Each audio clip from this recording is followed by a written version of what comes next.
질의드리겠습니다. 그 김기춘 실장한테 서울대 주치 추천을 해달라는 부탁을 받은 적이 있으시죠? 네, 있습니다. 그 추천 리스트에 서창석 증인이 포함되어 있었습니까? 아까 제가 서창석 추천 리스트에는 포함이 되어 있지 않았습니다. 않았죠. 아까 서창석 증인은 김기춘 실장한테 연락받았다고 했는데요. 그러면 서창석 증인을 그 주치의로 추천한 다른 사람이라도 추천했다는 그런 이야기를 전해들은 게 있습니까? 뭐 김기춘 전임 원장님들로부터 추천을 여러 곳에서 받는 걸로 알고 있습니다만 그런 이야기를 들은 바는 없습니다. 그럼 전임 원장이 두 분, 그 전임 원장이 누구죠? 정희원 원장, 그분도 김기춘 실장한테 추천해달라고 받았고, 거기도 네, 없었고, 네. 또 한 분 누구죠? 한 분은 제가 알고 있기로 성상철 그 전임 원장인데 그 전임 원장도 그 전임 추천해달라고. 원장님은 내용은 제가 확실히 확인은 못해요. 그러면 누가 추천한 것 같으세요? 서창석 증인을 주치의로? 그건 전 잘 모르겠습니다. 그리고 우리 그 이임순 증인. 네. 그 정유라 씨하고는 그냥 의사 환자 관계 그 이상 그 이하도 아닌가요? 네, 그렇습니다. 근데 왜 정유라 아이 돌잔치 때 갔죠? 제가 그 당시 아까 말씀드렸듯이 아이 출산에 내려갔지 않았습니까? 그러면 그래서- 환자 이상의 관계잖아요. 아니, 그런데 이제 그 출산을 아는 그 아이가 이제 세상 사람들의. 아니, 됐고요. 환자 이상의 관계라는 건 입증이 됐고요. 그리고 독일로 갔을 때 정유라가 네. 약 어떻게 먹으라고 편지를 쓴 적도 있죠. 그거는 그 정유라의 아, 있어요, 없어요? 있잖아요. 확인만 해주세요. 메모지를 작성해서 준 준 적 적은 있죠? 있습니다. 예, 그러니까 이게 환자 이상의 관계라는 게 자꾸 부인하시는데 아닌 것 같고, 박채윤 전화번호가 본인 핸드폰에 입력이 안 돼 있습니까? 안 돼 있습니다. 예, 알겠습니다. 그리고 우리 김영재, 예. 아까 중국에서 고위급이 치료받으러 온다고 했는데 그 사람 네. 누구죠? 등소평 딸이에요? 말씀드리기가 좀 곤란합니다. 예. 그 서창석 증인 누구예요? 좀 아실 분은 아실 텐데 좀 개인적으로 제가 말씀드리겠습니다. 왜냐하면 외교 문제가 혹시 될 수가 있어서 예. 혹시 원하시면 제가 개인적으로 그러면 말씀드리겠습니다. 김영재 증인은 그 고위급이 온다는 이야기를 누구한테 들었어요? 저희 그 처남이 화장품을 중국에 그 수출하려고 진행 중이었는데요. 예. 그 에이전시한테 들은 것 같습니다. 서창석 증인 누구한테 들었어요? 박채윤 대표한테 들었습니다. 처남의 누님입니다. 그러니까 부인이 YJ콥스 메디컬 대표이사인데 예. 부인이 저를 찾아와서 예. 서울대학교 병원에 예, 일단 알겠습니다. 예. 그 원래 처음에 인터뷰할 때는 박채윤 씨가 산부인과 과장실로 찾아와서 알게 되었다고 말씀하셨잖아요. 맞습니다. 그 누구 소개받지 않고. 네. 근데 왜 이임순 증인 소개받고 왔다고 말을 바꿨나요? 바꿉니까? 바꾼 게 아니고 처음에 기억이 잘 안 나서 곰곰이 생각했고 제가 아까 말씀드렸듯이 그 전화 기록을 마지막으로 확인을 해야지 그 제가 퍼블릭에다 그럼 처음에는 이임순 소개로 온 게 기억이 안 나고 그냥 무작정 왔는데 곰곰이 제가 생각을 생각해보니까 해봤더니 임순 소개로 그런 것 왔더라. 같아서 그래서 확인한 겁니다. 오늘 나오신 분들이 굉장히 강하네요. 우리 김장수 증인한테 여쭤보겠습니다. 세월호 정정 보고를 2시 57분에 경에 했다고 하셨는데요. 네네. 그게 언론에서나 다 1시 반경 전에는 다 알았거든요. 너무 늦게 보고하신 거 아니에요? 직무 태만 아니신가요? 최초의 그 과정을 제가 간략히 말씀드리면은 13시 04분에 간단히 좀 해주세요. 해경청 상황실장이 우리 위기관리센터 상황반장한테 시간이 없어서요. 간단히 좀. 370명을 구조했다. 190명 승선 중이다라는 네. 보고를 받습니다. 그래서 이걸 제가 시간이 없어서 그거 마지막에 답변해 주시고요. 예. 아까 통영호 오는 거를 막을 윗선은 국방장관 아니면 합참의장밖에 없어요. 둘 중에 누가 막았어요?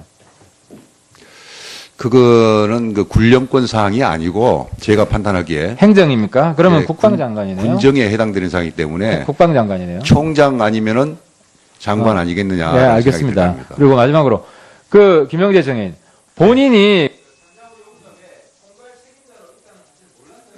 아, 그건 알았습니다.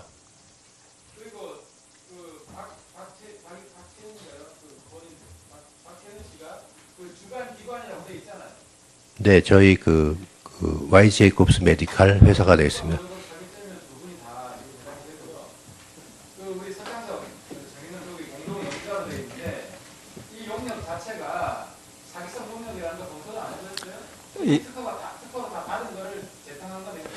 아니, 그거는 제가 보기에는 저희가 특허받은 거를 네.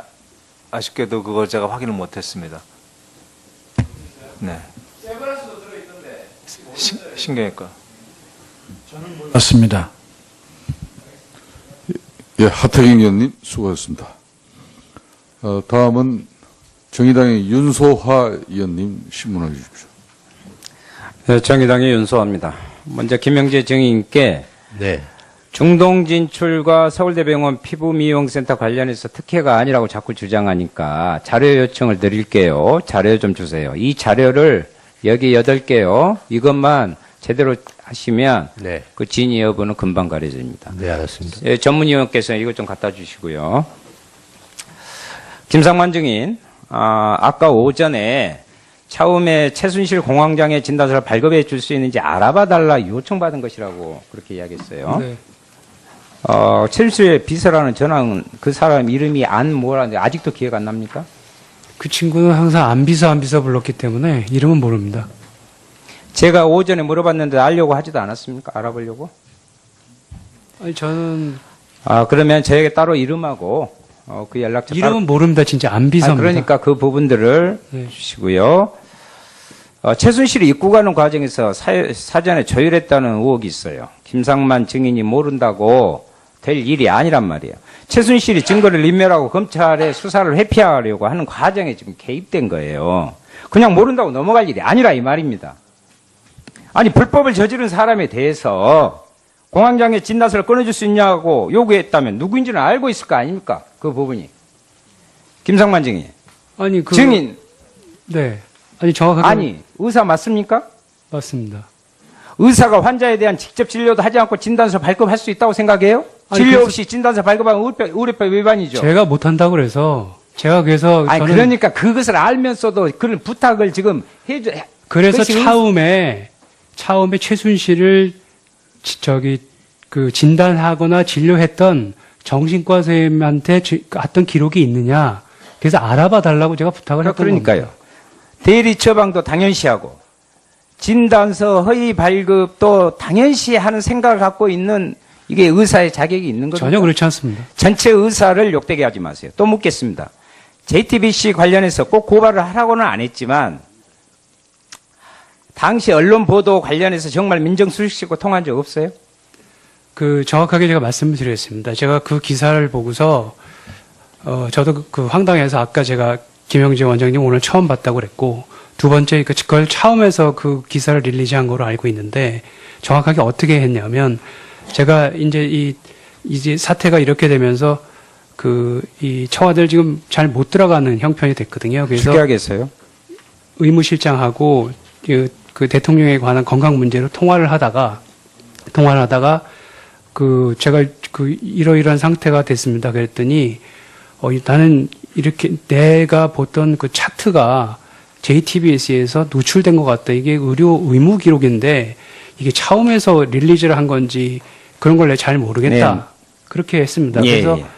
그래서 이제 그러면 김상만 증인이 전화했다는 차은병원 측 사람이 있어요. 그럼 그 사람이 거짓말을 하는 거예요, 지금. 나중에 대질해도 괜찮게 다시 나오시는 네, 거죠? 예, 네.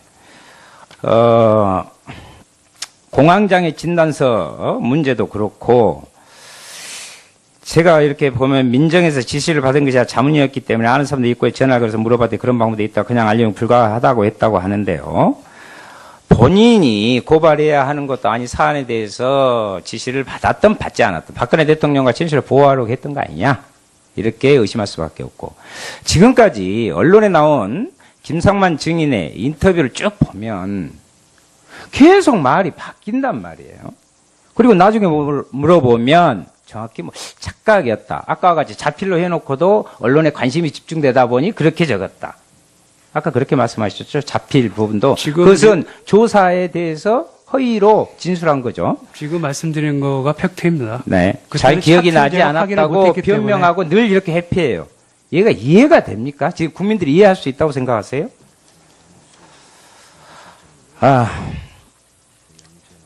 김장수 증인. 아까 통영함 출동 예. 문제와 관련해 그것은 대통령에게 보고할 감이 아니다. 그 부분에 본 의원에게 아니라 유가족이 여기에 있고 국민이 보고 있습니다.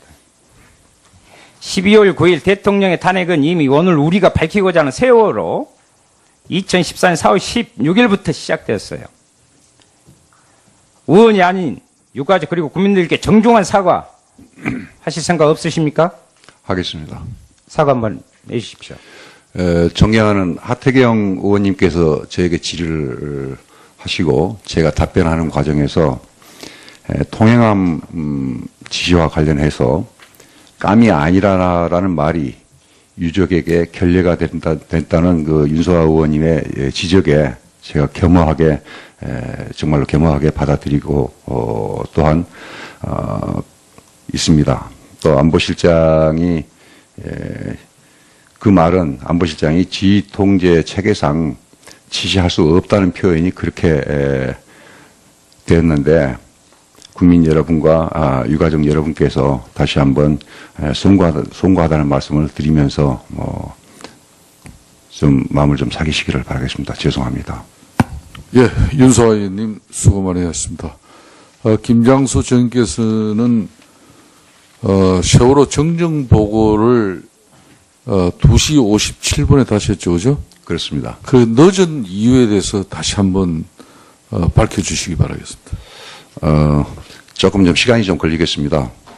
예, 그래도 1분 이내에 압축해서 한번 말씀해 주십시오. 13시 04분에 위관리센터가 진도 행정선에 190명이 승선 중이다 추가로 그러한 보고를 받고 제가 해경 청장에게 직접 확인하고 안보실장인 제가 대통령께 보고를 드렸습니다. 190명을 추가로 구조해서 현재까지 구조 인원은 368명이다 라고 보고를 드렸는데 아무리 봐도 우리 그 위관리센터 상황실에서 13시 30분경에 190명을 태우고 온다는 그 팽목항에 들어오게 돼 있는 그 진도 행정선이 예정된 시간에 입항하지 않기 때문에 해경에게 상황을 확인합니다.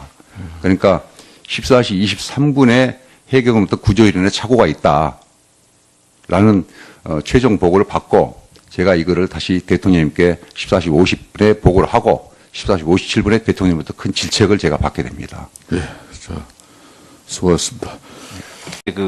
제가 퍼블릭에다 그럼 처음에는 이임수 소개로 온 게 기억이 안 나고 그냥 무작정 왔는데 곰곰이 제가 생각을 생각해보니까 해봤더니, 이임수 소개로 그런 것 왔더라. 같아서, 그래서 확인한 겁니다.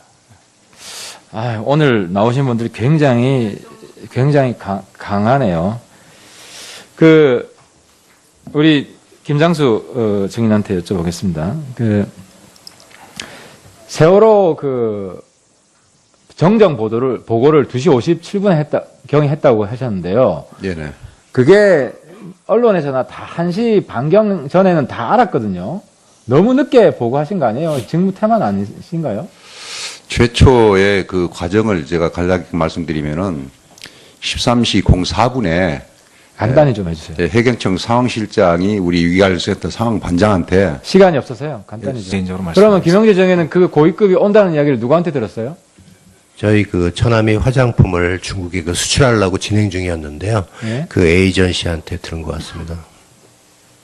서창수 증인 누구한테 들었어요? 박채윤 대표한테 들었습니다. 처남의 누님입니다. 그러니까 부인이 YJ콥스 메디컬 대표이사인데 예? 부인이 저를 찾아와서 예. 서울대학교 병원에 일단 알겠습니다. 예. 원래 처음에 인터뷰할 때는 박채윤 씨가 산부인과 과장실로 찾아와서 알게 되었다고 말씀하셨잖아요. 맞습니다.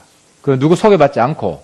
네. 근데 왜 이임순 증인 소개받고 왔다고 말을 바꿉니까? 바꾼 게 아니고 처음에 기억이 잘 안 나서 곰곰이 생각했고 제가 아까 말씀드렸듯이 그 전화 기록을 마지막으로 확인을 해야지. 질의드리겠습니다. 김기춘 실장한테 서울대 주치 추천을 해달라는 부탁을 받은 적이 있으시죠? 네, 있습니다. 그 추천 리스트에 서창석 증인이 포함되어 있었습니까? 아까 제가 서창석 추천 리스트에는 포함이 되어 있지 않았습니다. 않았죠. 아까 서창석 증인은 김규준 실장한테 연락받았다고 했는데요. 그러면 서창석 증인을 그 주치의로 추천한 다른 사람이라도 추천했다는 그런 이야기를 전해들은 게 있습니까? 뭐 김규준 전임 원장님들로부터 추천을 여러 곳에서 받는 걸 알고 있습니다만 그런 이야기를 들은 바는 없습니다. 그럼 전임 원장이 두 분, 그 전임 원장이 누구죠? 정희원 원장, 그분도 김규준 실장한테 추천해달라고 받았고, 거기도 네, 없었고, 네. 또 한 분 누구죠? 편지를 쓴 적도 있죠? 그거는 그 정유라의 아, 있어요, 없어요? 있잖아요. 확인만 해주세요. 메모지를 작성해서 준 적 적은 있죠? 있습니다. 예, 그러니까 이게 환자 이상의 관계라는 게 자꾸 부인하시는 게 아닌 것 같고, 박채윤 전화번호가 본인 핸드폰에 입력이 안 돼 있습니까? 안 돼 있습니다.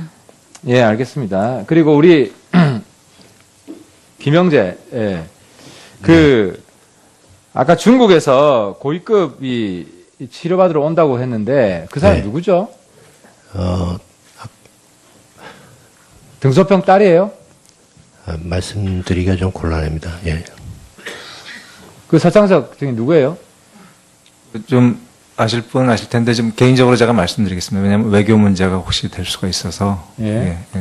혹시 원하시면 제가 한 분은 제가 알고 있기로 성상철 그 전임 원장인데 그 전임 원장도 그 전임 추천해달라고. 원장님은 내용은 제가 확실히 확인은 못해요. 그러면 누가 추천한 것 같으세요? 서창석 증인을 주치의로? 그건 전 잘 모르겠습니다.